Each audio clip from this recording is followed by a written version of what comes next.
오늘 요한복음 6장 35절로 40절 말씀을 통해 생명의 떡으로 산다, 생명의 떡으로 산다 라는 제목으로 말씀을 증거합니다.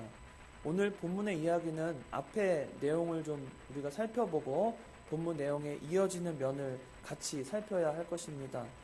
오늘 본문 내용은 앞에 오병이어라는 큰 사건을 통해서 남자만 5,000명을 그 자리에서 먹이시고 또 12강주리를 남기는 큰 이적을 예수님께서 행하신 이후의 사건입니다. 남자만 5,000명, 여자와 또 아이들을 포함하면 2만 명 이상이 모이지 않았을까 이렇게 추측을 할 수 있을 것 같은데요. 적어도 10,000명 이상은 되겠죠. 어쨌든 그 수많은 무리들에게 어린아이가 예수님께 앞에 가져다 준 그 오병이어, 물고기 2마리와 떡 5개를 가지고 그 10,000명 이상 되는 인원들을 다 먹이셨다는 거예요.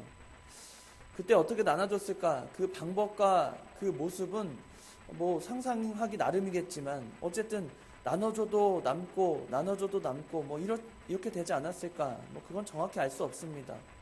그러나 어쨌든 그 자리에 배고파서 굶주린 자들에게 예수님은 큰 이적을 통해 이 오병이어 사건을 이제 행하시게 됩니다. 그러면 사람들 마음속에 예수님이 이렇게 생각이 들 것 같아요. 본문 앞에서도 그런 내용들이 조금 나오겠지만 예수님이 5,000명 이상을 먹이신 그 사건을 통해서 사람들은 예수님을 좀 신기하게 바라보겠죠. 어떻게 아이가 바친 그 얼마 되지 않는 그걸 가지고 이렇게 10,000명 이상의 사람들을 먹이셨을까? 정말 신기했을 겁니다. 또 자신이 그 자리에 있는 모든 사람들이 먹었잖아요. 먹고 느꼈잖아요. 보기도 했고 그런 장면 보면서 좀 신기하면서 사람들 마음속에 이 예수님에 대한 어떤 큰 기대가 생겼을 겁니다. 저분을 쫓아가면 언제든지 우리가 지금 이렇게 겪은 경험과 같이 예수님을 쫓아가면 굶주리진 않겠구나. 우리가 예수님을 쫓아가기만 하면 우리가 먹을 걸 또 이렇게 얻을 수 있지 않을까. 이뿐 아니라 이런 이적을 행하시는 분이라면 다른 일을 통해서도 우리를 좀 살리시지 않을까. 이건 뭐 도저히 사람의 능력으로는 불가능한 일을 예수님께서 행하신 걸 봤을 거란 말이에요. 그래서 예수님을 굉장히 기대하고 예수님에 대한 어떤 그 부푼 꿈을 가지고 있었습니다. 그리고는 그들이 예수님을 어떻게 생각했냐면 예수님은 이들을 이런 모습을 보고는 예수님을 우리의 왕으로 좀 삼아야 되겠다. 왕으로 삼아서 그 6장 15절에 보면 그러므로 예수께서 그들이 와서 자기를 억지로 붙들어 임금으로 삼으려는 줄 아시고 다시 혼자 산으로 떠나가시니라. 이런 본문이 있습니다. 이런 말이 있는데 이런 본문을 통해서 알 수 있는 것은 사람들 입장에서 예수님을 대할 때 이제는 그냥 쫓아와서 이렇게 먹을 걸 우리에게 풍성히 주시는 걸 보니까 예수님을 왕으로 삼으면 우리에게 뭔가 이익이 있을 거라고 여기는 거예요. 예수님을 정말 한번 믿어보자. 예수님을 좀 쫓아가보자. 그런 사람들이 생긴 겁니다. 어찌 보면 말하자면 이 복음의 그 홍보 효과가 예수님을 통해서 아주 극대화되어서 사람들이 예수님이 가는 곳에 우르르 사람들이 모이고 아주 이슈가 된 거죠. 어떤 면에서는 뭐 큰 효과가 있을 걸로 보여집니다. 그런데 그때 예수님은 어떻게 하세요? 이들이 나를 쫓는 것이 억지로 붙들어서 임금으로 삼을 줄을 아시고는 혼자 산으로 떠나셨다는 거예요. 예수님께서 혼자 산으로 떠나신 이유는 몇 가지가 있겠지만 무엇보다도 왕으로 삼는 것을 거부하신 거잖아요. 첫째는. 그리고 혼자 산으로 떠나셨던 것. 예수님이 산으로 떠나신 이유는 딱 한 가지거든요. 기도하러 가신 거예요. 기도하시면서 또 하나님의 뜻을 간구하고 그 가운데 하나님과 소통하는 길을 저버리지 않으신 겁니다. 준비하시는 거죠. 저들의 의도를 충분히 파악하셨고 그리고 나서 제자들에게는 얘기하셨던 것 같아요. 이제 건너편에서 만나자.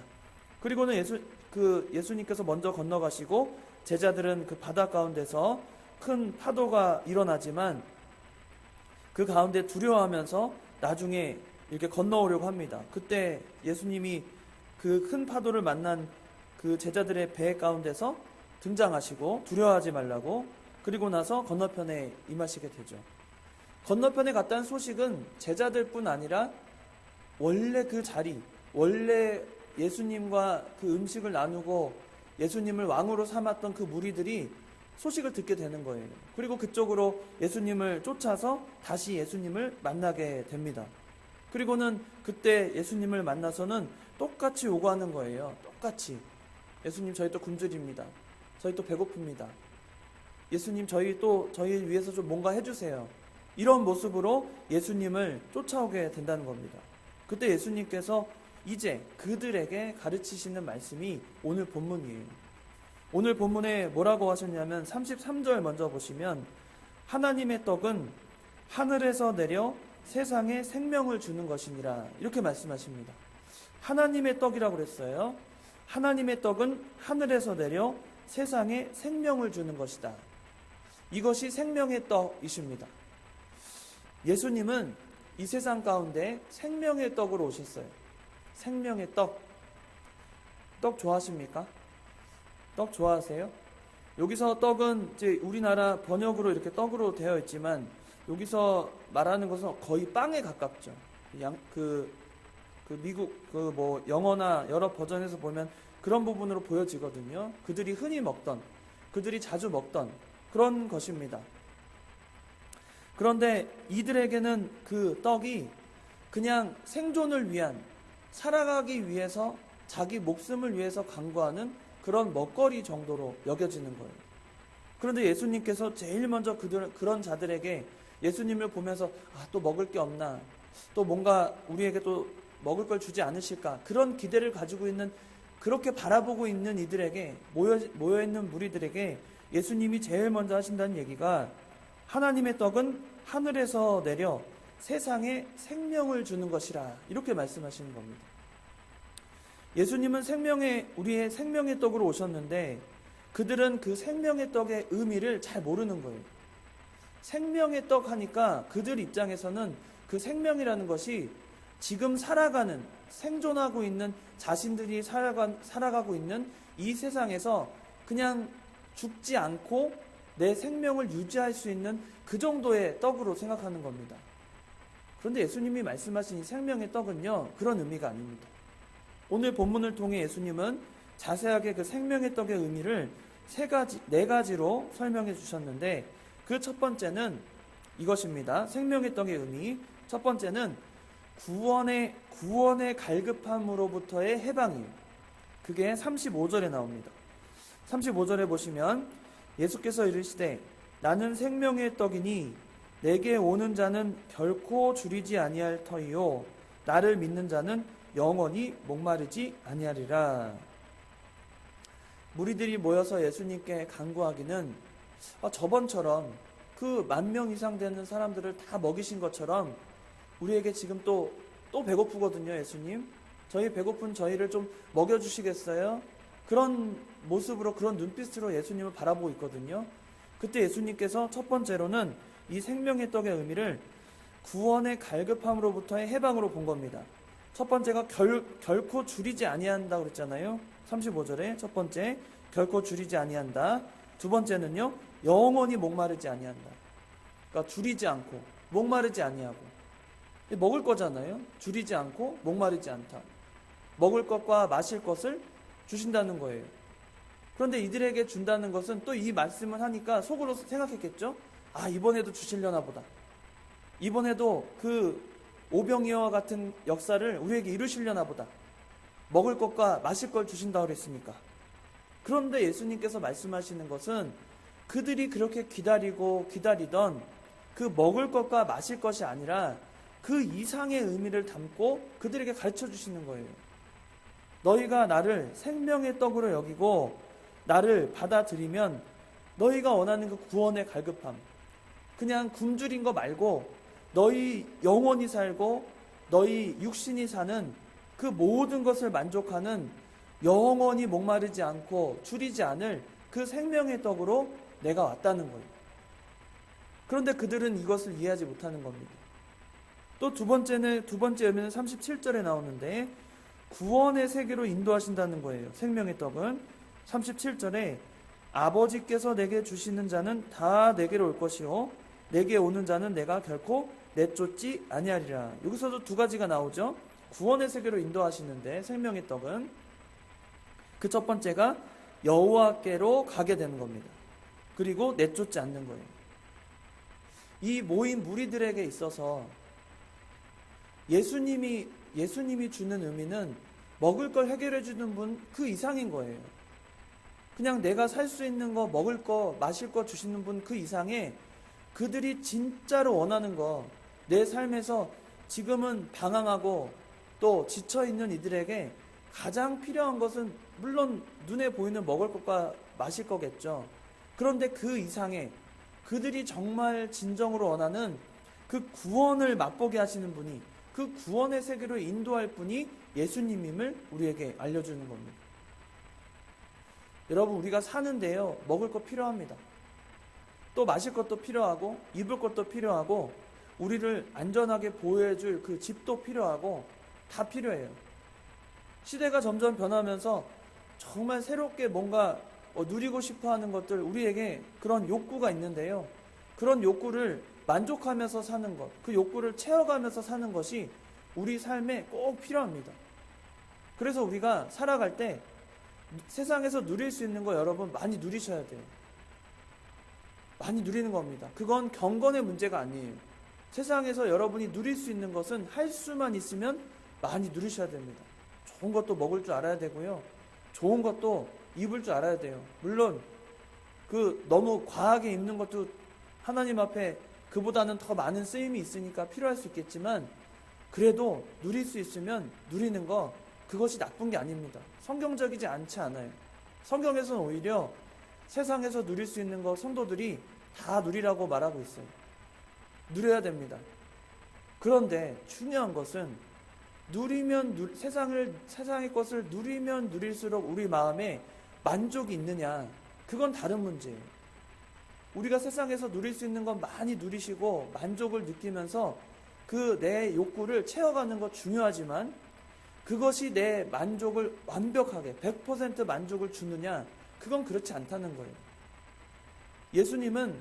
예수님을 바라보면서 먹을 거 줄 줄 알고 마실 걸 줄 줄 아는 그들에게 너희가 지금 먹을 거 마실 거보다도 근본적으로 너희의 그 갈급함을 해결해 줄 것, 그것은 생명의 떡이라고 말씀해 주시는 겁니다. 생명의 떡이에요. 우리가 먹고 마시면서도 만족 못합니다. 생각해 보세요. 어디 가서 근사하게 한 끼 맛있는 식사를 했어요. 다음 끼는요, 저녁을 근사하게 했다고 해서 아침에 우리가 만족하면서 어제 먹었던 음식을 만족하니까 난 더 이상 먹지 않아도 된다, 뭐 그런 사람 어디 있습니까? 다음도 또 먹어야 되고 또 먹어야 되고 우리의 욕구는 채워지지 않아요.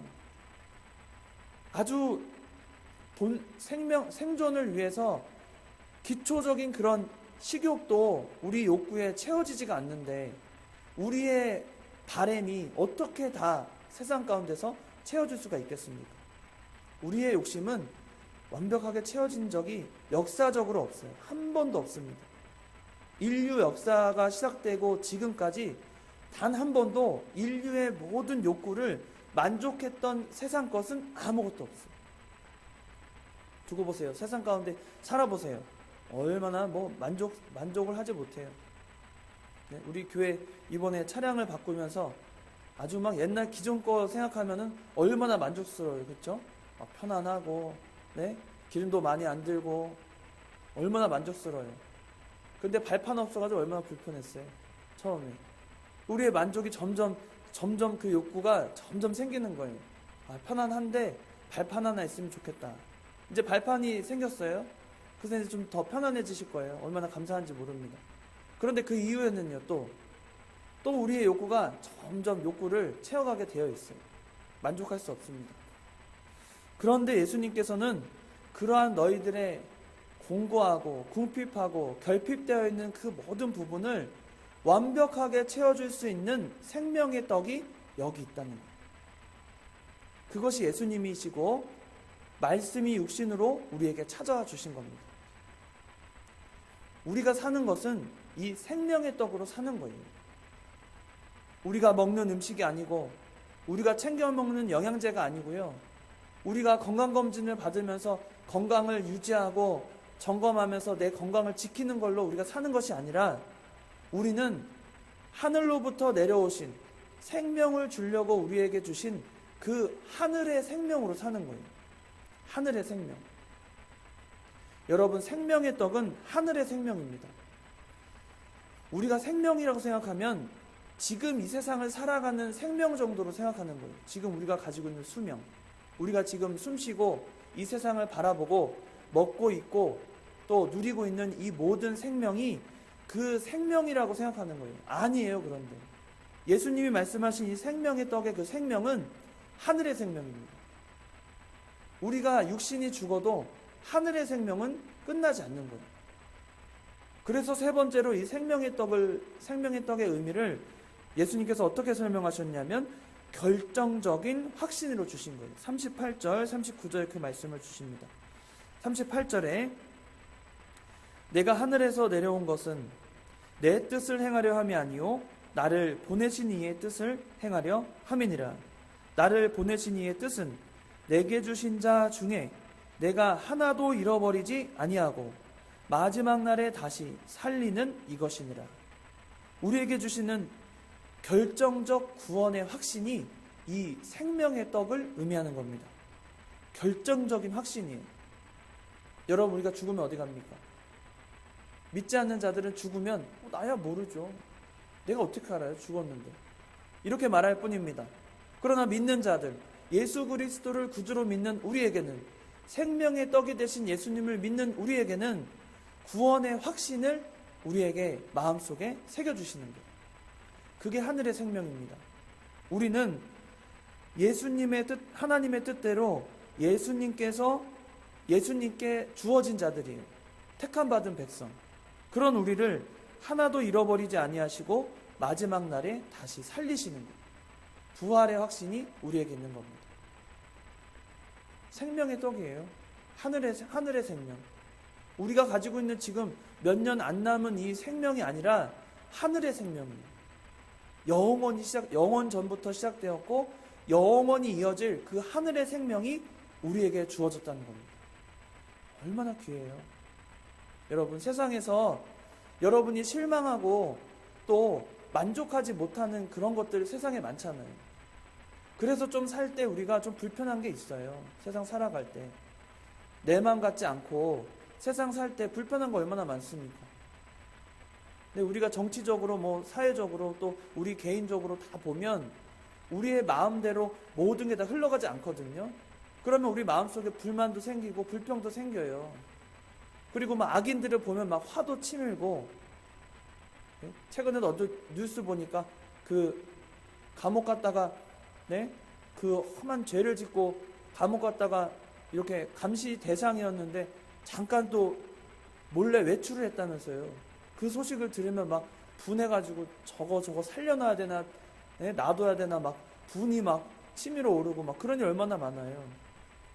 그리고 한 사람이 요즘 교통사고 또 보면은 최근에도 엄청난 사건들이 많이 있어요. 그냥 자기는 술 마시고 그게 다라고 하지만 술 마시고 왜 운전대를 왜 잡아요?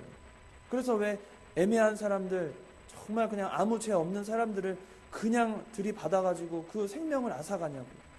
그런 걸 보면 세상이 도저히 내 생각처럼 그냥 편안하고 안정적이고 그러지 않거든요. 어떤 일을 우리가 맞이할지 모르는 인생을 삽니다. 그때 우리 마음속에 이상향을 품는 거예요. 소망이 가득한 세상을 품는 겁니다. 이런 좀 범죄도 없고 이런 좀 안타까운 사건이 없이 그냥 편안하고 행복한 세계를 꿈꾸잖아요. 그런 세상은 이 세상에서 완성되지 않아요. 만들어지지 않습니다. 그러나 하늘의 생명을 가진 자들, 하늘의 생명의 떡을 먹은 자들은 그 세계가 있음을 확신하는 거예요. 이것이 우리에게 믿음이 됩니다. 세상에서는 완성되지 않는 그 유토피아, 이상향을 우리는 바라볼 수 있잖아요. 그런 세계가 있다고 믿잖아요. 그런 확신이 우리에게 있을 때 우리의 믿음이 흔들리지 않는 겁니다. 여러분이 살아가는 믿음이라는 것은 그런 세계 안에 있는 거예요. 하나님이 주시는 하늘의 생명을 받고 그 생명으로 사는 우리입니다. 우리 육신이 얼마 되지 않아 썩어져 가고 흙으로 돌아가더라도 우리는 그것이 그렇게 큰 문제가 아닙니다. 슬퍼할 문제가 아닌 거예요. 담담하게 받아들일 수 있어요. 여러분 거기까지 자라나셨습니까? 믿음이 거기까지 자라나셨어요? 내가 이 한 주간 내일 내가 흙으로 돌아간다 해도 그런다고 해도 내가 후회하지 않고 담대하게 내 그 죽음을 맞이할 수 있는 믿음으로 여러분 자라나셨습니까? 아니면 아쉬운 게 아직도 많이 있으세요? 아우 난 아직도 젊은데, 아우 나는 아직 가보지 못한 아름다운 곳이 많은데, 아우 내 아직까지 내가 누리고 싶은 게 많은데, 그런 거 다 내려놓고 내일 아니면 이따가 몇 분 후에 내가 흙으로 돌아가고 저 소망하던 이상적인 세계로 내가 간다고 했을 때 담대하게 그것을 받아들일 준비가 여러분 되어 있냐는 겁니다. 그게 믿음이에요. 그게 여러분이 갖고 있어야 할 진정한 믿음입니다.